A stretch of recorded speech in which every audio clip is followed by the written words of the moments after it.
हमारी जो टॉपिक है पुनः एक बार आपके सामने आते हैं। ये है महात्मा बुद्ध के बारे में कुछ ऑब्जेक्टिव्स जानकारी।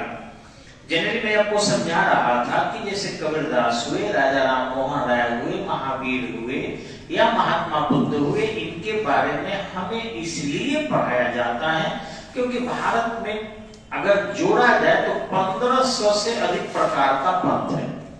अभी 1500 प्रकार के पंथ में क्लैशिंग हो जाएगा, देश में एकता नहीं रहेगी।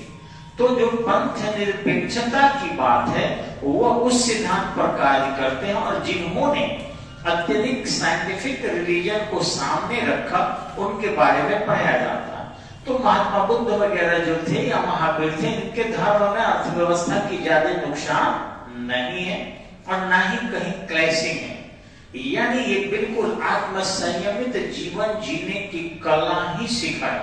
इससे आगे उन्होंने कुछ भी नहीं सिखाया। वही देखेंगे सनातन धर्म में भी बहुत अच्छे ग्रंथ है। सनातन धर्म जब धीरे से बदल कर ब्रह्म धर्म में तब्दील हो गया, किसी खास जाति के हाथ में मुट्ठी का खिलौना हो गया, और गुप्तों ने अपने श्रेष्ठता स्थापित करने के लिए ब्राह्मणों को बड़े पैमाने पर दान दक्षिणा देना शुरू किया। उसी समय में जो सनातन था उसमें विकृतियां आ गई, उसमें छुआछूत हो गया, ऊंच नीच आ गया। उसके बाद यज्ञ के बड़े बड़े जो है कार्य होने लगे, हवन कुंड बनने लगा, पुष्पिक यज्ञ होने लगा, अश्वमेध यज्ञ होने लगा, मंदिरों को दान दिया जाने लगा। मतलब इस प्रकार की अव्यवस्था उत्पन्न हुई। चरमोत्कर्ष प्राप्त करने की कोशिश इस धरती पर ही की जाने लगी कि धर्म जो है एक बहुत बड़ा खर्चीला जो है बन गया। आज ही देखिए इतना पूजा पाठ हो रहा है, इसमें कितना खर्च हुआ होगा देश का। ये सारे पूंजी आज कितनी मूर्तियां बनी होगी, आजकल में विसर्जित होगी, उतने पैसे बर्बाद होंगे, उतने पंडाल बेकार होंगे, सारी चीजें। अगर इसको लगाया जाता, स्टेबल बनाया जाता तो निश्चित रूप से बेहतरीन होता। स्टेबल नहीं है, और जहां जहां स्टेबल है, जैसे अंबिका भवानी है तो सालों भर देखिएगा वहां आय भी होगा, भक्ति भी होगी। काली मंदिर कलकत्ता है, आय भी होगा, भक्ति भी होगी। वैष्णो देवी है, लोगों को रोजगार भी मिलेगा, भक्ति भी होगी। लेकिन ये जो पंडाल जहां तहां बना है, आप देखेंगे वहां लोग जूठ फेंकेगा, काट फेंकेगा, गंदगी हो जाएगी। तो क्यों नहीं हम इस पूजा पाठ के दौरान हम स्टेबल मंदिर बनाए, स्टेबल बनाए वहां पर, और यह स्टेबल है उसी को सजाए, उसी में खर्च करें और उसी को बढ़िया बेहतरीन करें, न कि उसे डुबा दे एकदम से। इसमें बहुत सारे लोगों का श्रम भी बेकार जाता है, बेमतलब की कार्य में लोग लगे रहते हैं। अभी देखिए बड़े बड़े कहीं कहीं पंडाल बना है तो 3 महीना से वहां के नवयुवक पढ़ाई नहीं कर रहे हैं, डंडा ले लेकर रोड पर गाड़ी को सही कर रहे हैं, सड़क को व्यवस्था कर रहे हैं। एक हुजूम अवसर मिला जुला के किसी एक व्यक्ति को जो उसके आयोजक है उसको प्रसिद्धि मिलती है के अलावा कुछ नहीं। पूरा एक मैन, कहीं भी एक आदमी उसमें कि किसने ये सारा आयोजन करवाया है तो एक आदमी को प्रसिद्धि मिलेगी, बाकी 300 टोला के मोहल्ला के अगल बगल गांव के उनके हितई और संबंधी के बच्चे बर्बाद हो रहे हैं। वो न पढ़ रहे हैं न लिख रहे हैं, बस उसी पंडाल के बनाने में लगे हुए हैं, सड़क को व्यवस्थित करने में लगे हैं। कहाँ मोटरसाइकिल लगेगा, कहाँ कार लगेगा, कोई खो न जाए, कहाँ माइक का तार बनाएगा, कैसे जनरेटर चलेगा, कैसे आने वाले लोगों को सुरक्षा दिया जाएगा, बस। और प्रसिद्धि किसको मिलती है? एक आयोजक को, बाकी किसी को प्रसिद्धि नहीं, और सब बर्बाद हो रहे होते हैं। तो ये काम बड़े पैमाने पर कलकत्ता से लेकर मुंबई से लेकर छपरा से लेकर ग्रामीण क्षेत्रों तक हो रहा है, और इसलिए इन चीजों को बढ़ाया नहीं जाता। मैं खुद नहीं जाता हूँ, मैं बड़े बड़े पंडाल देख रहा हूँ कि जहां तहां बढ़ रहा है, लेकिन मैं अगर गया भी तो छुप कर गया, लेकिन सामने नहीं गया, और कई बार तो गए भी नहीं। बड़े बड़े पंडाल में हम एक ही बार कहीं गए हैं, इसके अलावा कोई हमको कतनाहों दे देगा, 10 लाख रुपया भी सर आपको दे रहे हैं, आप मेरे पंडाल में आ जाइए देख रहे। हम जानते हैं कि कम से कम वहां पर 10,000 आदमी को इनडायरेक्टली बर्बाद किया गया है। इसलिए मैं नहीं आ सकता वहां पर किसी भी स्तर पर। मैं जन्म लिया हूं रोजगार देने के लिए, देश के विकास के लिए, देश के तरक्की के लिए, न कि देश को बर्बाद करने के लिए और बेमतलब के जोड़कर खत्म करने के लिए। और यही कारण है कि ये लोग भी देश बनाने के लिए जन्म लिया था। इनके पूजा पाठ और विधान जो था ये सुनेंगे तो आश्चर्य करेंगे। आत्म संयमित जीवन जीना, विलासिता नहीं, प्रदर्शन नहीं, संयमित जीवन, मध्यम मार्ग का अनुसरण किया। उन्होंने कया क्लेश भी बहुत नहीं किया, लेकिन विलासिता का ध्यान भी नहीं रखा। आज मेरे गांव में चले जाइए, कम से कम आपको मिलेंगे हर घर से रोजगार, मतलब 1000 से ज्यादा। मेरे छोटा सा बंगड़ा में एम्प्लॉय है, छोटा सा गांव है बंगड़ा, 1000 गवर्नमेंट जॉब में। और जहां जहां पंडाल बन रहा है, बड़े बड़े नाम लोग कमा रहे हैं, उन टोले मोहल्ले में जाकर देखिए, मुश्किलन 1 या 2 गवर्नमेंट जॉब है, या एक भी नहीं। सारे के सारे नवयुवकों को मजदूर बना के रखा गया है और एकदम डिस्टर्ब करके रख दिया गया है। उनके मन में एक क्या बोलते हैं, खुशफहमी है कि भाई मैं प्रसिद्धि को प्राप्त कर, तुम्हें जान कौन रहा है, ये सोचने की बात है।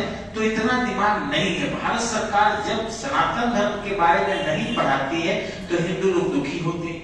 अरे सनातन धर्म जो भी हमारे सामने है वो गुप्त काल का है, व्यवसायियों का है, और व्यवसायी अपने व्यवसाय के लिए काम करता है। उसको न राष्ट्र से लेना देना है, न प्रशासन से लेना देना, उसको माल कहीं से मिले और मुनाफा कहीं से हो, चाहे उसके लिए दुनिया बर्बाद हो जाए।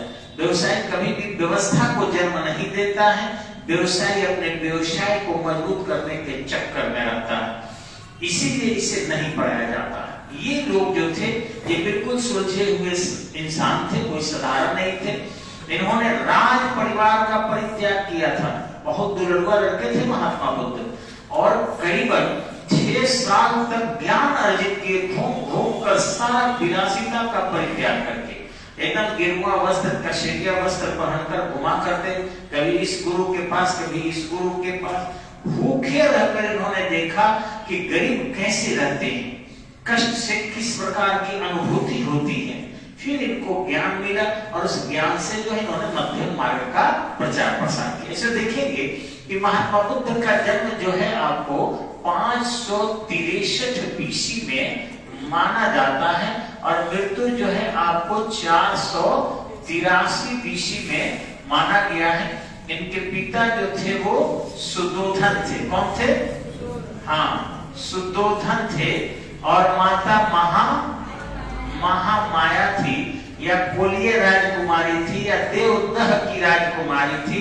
इनके पुत्र जो थे वो राहुल थे, और पत्नी जो थी वो जसोधरा थी। साला जो था इनका देवदत्त था, ठीक है। और श्वशुर जो थे वो सुर्प बुद्ध थे। कौन थे? सुर्प बुद्ध थे। इसी ढंग से इन्होंने गृह त्याग किया था 29 वर्ष की उम्र में, जब उनका पुत्र जन्म लिया था। इनको ज्ञान मिला था 35 वर्ष की उम्र में बोध गया में। कहाँ ज्ञान मिला था? नदी के किनारे मिला था। और इनको महापरिनिर्वाण जो हुआ वो कुशीनाड़ा में हुआ। कहाँ हुआ? कुशीनाड़ा देवरिया में एक जगह है, बगल में, कसिया भी बोलते हैं उसको। महिला शिष्य उनकी बनी थी मौसी गौतमी, ठीक है। प्रजापति गौतमी कहिए या मौसी गौतमी कहिए, ठीक है, या धाय माही इनको कहा जाता है। व्यापारी शिष्य जो बना था, यश नाम के व्यक्ति इनका बना था। और मृत्यु स्थल तो लिखिए दिए, और मृत्यु अगर लिखना है तो 483 BC में लिख सकते हैं महापरिनिर्वाण को, ठीक है। और ये कसिया जो है आपका, या कुशीनाड़ा कर सकते हैं, ठीक है। और ये तिरत्न दिए थे वही, बुद्धम शरणम गच्छामि, धम्मम शरणम बुद्धम, धम्मम शरणम गच्छामि, और संघम शरणम गच्छामि। तो ये तिरत्न दिए थे। लेकिन एक करके थोड़ी सी मैं आपको सुना भी देता हूँ कि उन्होंने क्या क्या किया था। महात्मा बुद्ध जब जन्म लिए थे, 7वें दिन उनकी मां मर गई थी। उनका जन्म कहाँ हुआ था? लुम्बिनी में। कहाँ हुआ था? लुम्बिनी में। कब हुआ था? 563 में। कब हुआ था? लुम्बिनी किस राज्य में है? कपिलवस्तु में। लुम्बिनी किस राज्य में? कपिलवस्तु। और वर्तमान में ये कहाँ है? नेपाल में। वर्तमान में कहाँ है? नेपाल में। और इनका लालन पालन किसने किया? मौसी प्रजापति गौतमी। मौसी प्रजापति गौतमी। ये सबसे पहले क्या देखे? ब्रीथ। क्या देखे? उसके बाद विमान, उसके बाद शॉक, उसके बाद ब्रीथ, विमान, शॉक, शादू, ब्रीथ, विमान, शॉक, शादू, ब्रीथ, विमान, शॉक, शॉक, ब्रीथ, विमान, शॉक, शादू। इसी क्रम में इन्होंने देखा था। इनके घोड़ा का नाम पंथ, घोड़ा का नाम, सारथी का नाम चंदा, सारथी का नाम चंदा। और इन्होंने किस नदी को पार किया? अनामा। किस नदी को पार किया? केसरिया वस्त्र कहाँ धारण किए? काशी में। केसरिया वस्त्र कहाँ धारण किए? काशी में। इनके पहले गुरु कौन थे? अलार कलाम। पहले गुरु अलार कलाम। पहले गुरु इसे घुमा दीजिए कि लड़के पढ़ रहे हैं और लोग भी आके लोग पढ़े। पहले गुरु कौन थे? अलार कलाम। अलार कलाम ने क्या ज्ञान दिया था? संख्य दर्शन। पहले संख्या का ज्ञान हुआ इनको, ध्यान रखिएगा हमेशा। आज भी हम लोग नहीं पढ़ रहे काई एक दुआई दो तीनाई तीन चाराई चार। पहले तो लड़का को यही ना पढ़ाया जाता है पहाड़ा। तो वही चीज सबसे पहले इनको संख्य दर्शन किसने दिया? एबीसीडी में ए से अल्लाह इधर के। दूसरे गुरु कौन थे? उद्रक रामपुत्र। दूसरे गुरु उद्रक रामपुत्र क्या दिए? योग की जानकारी दिए। तब देखे महात्मा बुद्ध ऐसे किए रहते हैं, ऐसे किए रहते हैं, बहुत सारी मुद्राएं हैं। तो इस ढंग से उद्रक रामपुत्र कहाँ मिले? राजगीर में। यहाँ से जब चले यहाँ आपके कसिया से कसाय से तो वैशाली पहुंचे। अब वैशाली से जब गंगा पार किए तो कहाँ गए? राजगीर में गए। तो वैशाली में मिले कौन? अलार कलाम। वैशाली में कौन मिले? और राजगीर में उद्रक रामपुत्र। राजगीर में उद्रक रामपुत्र। उद्रक रामपुत्र ने क्या जानकारी दी है? योग का। उद्रक रामपुत्र क्या जानकारी दी? अलार कलाम क्या दिए? अलार कलाम क्या दिए? उन्होंने कितने दिन तक भोजन ग्रहण नहीं किया? 49 दिन। कितने दिन तक भोजन नहीं ग्रहण किया? 49 दिन। उसके बाद उनको एक 8 वर्ष की कन्या जो है खीर का क्षीरोदन खिलाई थी। चावल में बना हुआ, सॉरी दूध में बना हुआ चावल। क्षीर माने दूध, ओदन माने चावल। तो इस ढंग से उन्होंने दूध में बना हुआ चावल खाया था। क्षीर माने दूध, ओदन माने चावल। क्षीर में दूध में बना हुआ चावल खाया था, क्षीरोदन। ये क्षीरोदन किसने खिलाया था? सुजाता ने। वो क्या थी? स्थानीय मुखिया की बेटी थी। स्थानीय मुखिया की आतनी जोर से लगे कि अब नवरात्रा बीत गया। देह में दम है, आवाज नहीं आ रहा है हम लोगों का पूरा डरपोक टाइप के बोल रहे हैं एकदम से। हाँ, तो सुजाता ने उसे खिलाया था। ये बताएंगे उस पीपल वृक्ष को क्या कहा गया है? अश्वत्थ। पीपल वृक्ष को क्या कहा गया? अश्वत्थ। और तलागे सो आधा वो आधा दो थ अश्वत्थ कहा गया है। ध्यान रखिएगा, इसको मिटा दे थोड़ा सा जी। उसको जो है अश्वत्थ, देखिए ऐसे उच्चारण कीजिएगा, अश्वत्थ। तो पीपल वृक्ष जिसको आप बोधि वृक्ष कहते हैं, ठीक है, ये अश्वत्थ वृक्ष के नाम से जाना जाता है। तो ऐसे भी कृष्ण गीता में क्या कहते हैं? वृक्षों में मैं अश्वत्थ हूँ, यानी पीपल का वृक्ष हूँ। कृष्ण भगवान अपने आप को नदियों में मैं गंगा हूँ, पक्षियों में मैं मयूर हूँ। बहुत सारी चीज प्रकृति के बताते हैं कि मैं उसमें हर जगह मैं जहां जहां श्रेष्ठ है सब नहीं हूँ, मेरा ही वो रूप है। इसको जानो, इसको पहचानो आप। खैर, तो इस ढंग से बोधि वृक्ष के नीचे उनको जानकारी। नदी का नाम क्या था? निरंजना। नदी का नाम क्या था? निरंजना। तट क्या था? उरुवेला। तट क्या था? गंगा तो यहाँ से वहां तक लंबी है। अब किस तट पर छपड़ा है भैया? तो डोरीगंज तट पर है या छपड़ा तट पर है। तो हम लोग स्टडी पॉइंट गंगा के छपड़ा तट के किनारे हैं। तो इस ढंग से वहां पर उरुवेला तट के किनारे उनको जानकारी मिली थी। उन्होंने पहला उपदेश कहाँ दिया था? सारनाथ के ऋषिपत्तनम के मृगदाव में। सारनाथ के ऋषिपत्तनम के मृगदाव में। ध्यान रखिएगा, नामुआ याद रखिएगा आप लोग। बहुत लोग नाम जो है नहीं होता है। ऋषिपत्तनम ये गंगा के किनारे का ऋषियों का छोटा बंदरगाह था, इसलिए ऋषि और पत्तनम, पत्तनम माने छोटा बंदरगाह होता है। और यहीं पर जो है आपका ऋषिपति, ये सारनाथ जगह है। वहां देखिएगा अभी भी रेलवे स्टेशन का नाम सारनाथ रेलवे स्टेशन है। और जिस पार्क में ये भाषण दिए थे, ये जगह का नाम था मृगदाव। क्या नाम था? मृगदाव, छोटा सा एक जगह था और उसी पर उन्होंने प्रथम उपदेश दिया था। प्रथम उपदेश को क्या कहा गया है? धर्म चक्र परिवर्तन। जैसे कृष्ण भगवान विष्णु भगवान चक्र लेके धर्म चक्र परिवर्तन, धर्म में बदलाव, धर्म चक्र परिवर्तन कहा गया। ठीक है। और इस तरीके से वो वर्ष में 8 महीना क्या करते थे? प्रचार करते थे। 8 महीना और 4 महीना वो वर्षावकाश में रहते थे। वर्षा के दिनों में वो घूमते नहीं थे। बाहर था, सड़क भी नहीं थी उतनी विकसित, और दूसरा कि गरीब जनता को कहाँ बाहर में उपदेश देने के लिए बुलाएंगे। एक गांव में कितने दिन प्रचार करते थे? एक दिन। एक गांव में एक दिन, और एक बड़े शहर में 5 दिन, एक बड़े शहर में, छोटे शहर में 3 दिन। इससे ज्यादा वो नहीं रहते थे, उसके बाद फिर चलते थे। उन्होंने कितने दिन तक बौद्ध धर्म का प्रचार किया? 45 साल तक। कितने दिनों तक बौद्ध धर्म का प्रचार किया? 45 साल तक। कितने वर्ष की उम्र में वो चल बसे? 80 वर्ष।